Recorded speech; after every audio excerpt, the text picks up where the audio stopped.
Vamos lá, questão número 6. Em um laboratório foram preparados uma solução 1 mol por litro de ZnCl2, ou seja, cloreto de zinco, e outra 1 mol por litro de cloreto de sódio, para serem utilizados em diferentes experimentos. O que diz na letra A? No primeiro experimento foram obtidos valores das pressões de vapor dessas soluções em diferentes temperaturas. Aí tá aqui 4 curvas, tá certo? Valores da pressão de vapor. Identifique entre A, B e C apresentados no gráfico as soluções que o enunciado demonstrou e justifique sua resposta. Bom, para a gente resolver essa questão, a gente vai ter que lembrar de conceito lá de propriedades coligativas. O que a gente viu para propriedades coligativas na parte de pressão de vapor? A gente viu que quanto é maior, deixa eu pegar a caneta azul, quanto maior o número de partículas dissolvidas, o que vai acontecer com a pressão de vapor? Vai haver um maior abaixamento da pressão de vapor.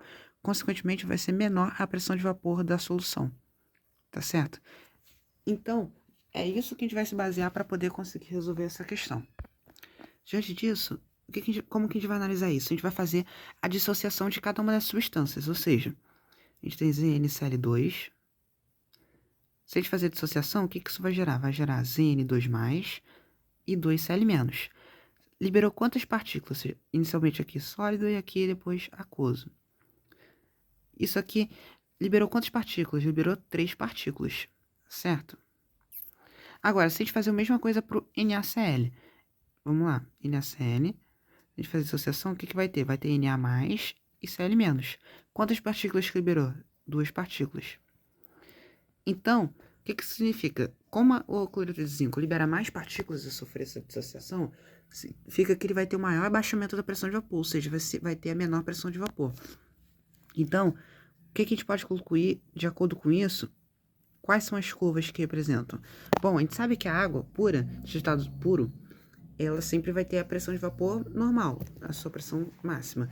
Diante disso, conforme o número de partículas dissolvidas vai sendo diminuído, ou seja, a substância A não vai pertencer a nenhuma dessas substâncias. A substância A vai pertencer ao outro solvente puro que tem uma pressão de vapor maior do que a pressão de vapor da água. Então, a gente vai estar entre B e C. Quem são B e C? Bom, o ZnCl2 é o que libera mais partículas, então ele vai ter a menor pressão de vapor. Quem é o menor? É o C. Então, o cloreto de zinco corresponde à curva C. Consequentemente, o NaCl vai corresponder à curva B, porque não vai ter um abaixamento tão suficiente, tanto maior quanto o cloreto de zinco. A justificativa é justamente porque quanto maior o número de partículas, menor vai ser a pressão de vapor da solução, tá certo? Isso é só uma questão relembrando propriedades coligativas.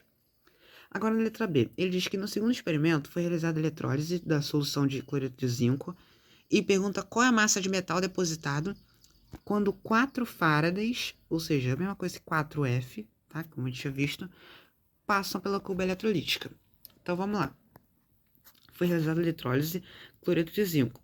Ele quer saber a massa de metal depositado, ou seja, quem é o metal entre o zinco e o cloro, a gente sabe que o metal é o zinco. Então, se falou que vai ser depositado zinco sólido, significa que ele veio de um processo. Se é um metal, ele é um cátion, então o cátion vai sofrer o quê? Redução. Então, a gente vai ter Zn2+, recebendo 2 elétrons e vai gerar o zinco sólido. A gente sabe que, o que a gente sabe a partir disso? A gente sabe que 1 mol de elétrons equivale a o quê? A 1 Faraday, que é aquele valor de 96.500. Só que a gente tem 4 farads, tá certo? Aqui é 4 farads. Então, a gente vai querer saber, a gente vai estar trabalhando 4 mols de elétrons. Qual é a proporção aqui que a gente tem aqui? A gente tem aqui que 2 mols de elétrons equivale a 1 mol de zinco, tá certo? 2 mols de elétrons vai equivaler ao quê? A 2 Faraday, tá certo? A massa atômica do zinco é o quê? Aproximadamente 65,5 gramas, tá certo? Ele quer saber 4 farads, então 4F vai equivaler a qual massa de zinco? Basicamente isso. Daqui para cá, a gente dá para reparar que está multiplicando por 2, então daqui para cá também vai multiplicar por 2. Se a gente multiplicar 65,5 vezes 2, a gente vai obter uma massa de 131 gramas de zinco depositado, tá certo? Também pode multiplicar cruzado aqui que você vai achar o mesmo valor, tá certo? Vamos agora para a questão número 7. Em uma sala eletrolítica com eletrodos inertes, uma corrente de 1 ampere, ou seja, vamos anotar, a corrente de 1 ampere passa por uma solução aquosa de cloreto de ferro, produzindo Fe e Cl2. Então, o que a gente tem? A gente tem Fe, só que qual cloreto? A gente não sabe se é cloreto de ferro 2 ou ferro 3, então o que a gente vai fazer? A gente vai colocar FeClX,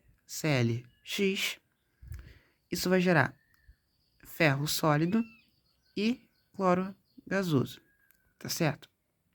A gente sabe isso aqui vai ser o que geral a equação, vamos dizer, geral do processo, tá certo? Já a gente vai desmistificar o que isso significa.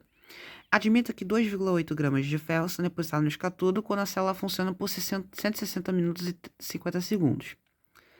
Então vamos lá. 160 minutos e 50 segundos, vamos transformar isso tudo para segundo.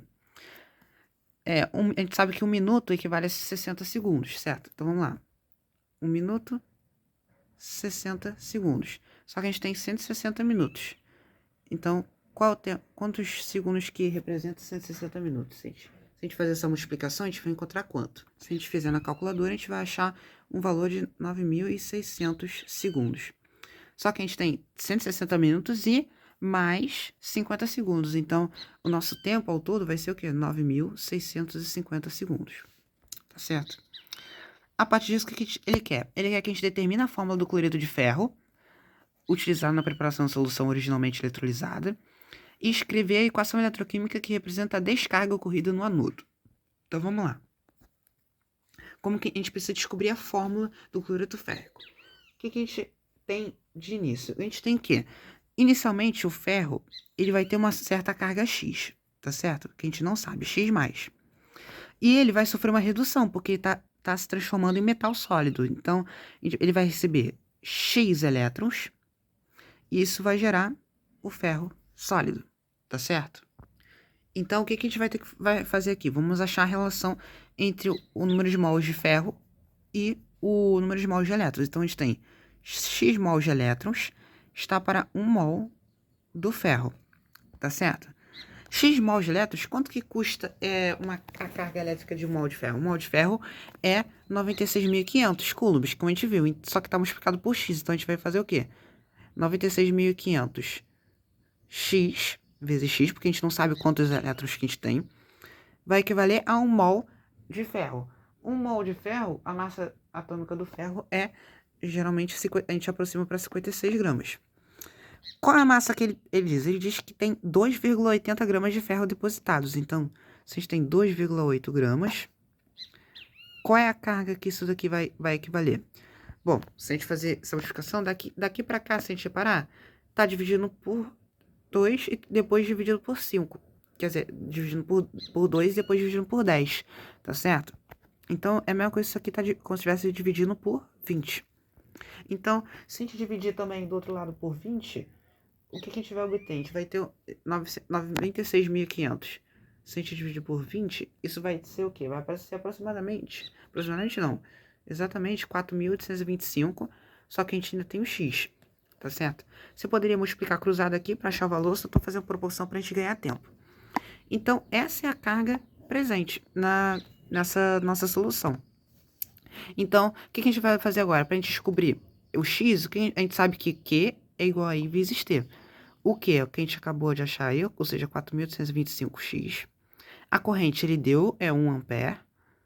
E o tempo ele deu, que a gente calculou, né, 9.650 segundos. Então, nosso X vai ser 9.650 dividido por 4.825, que eu passei para o outro lado.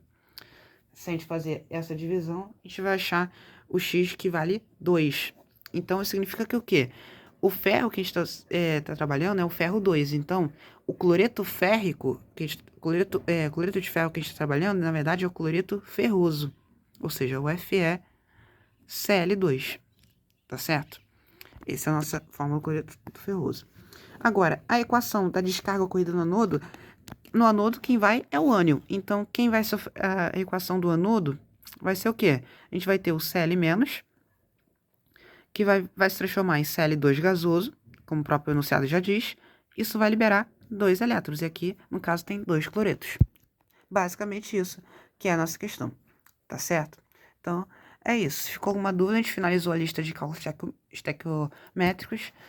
A partir de agora a gente vai resolver então os exercícios de pilhas, tá certo? Até lá.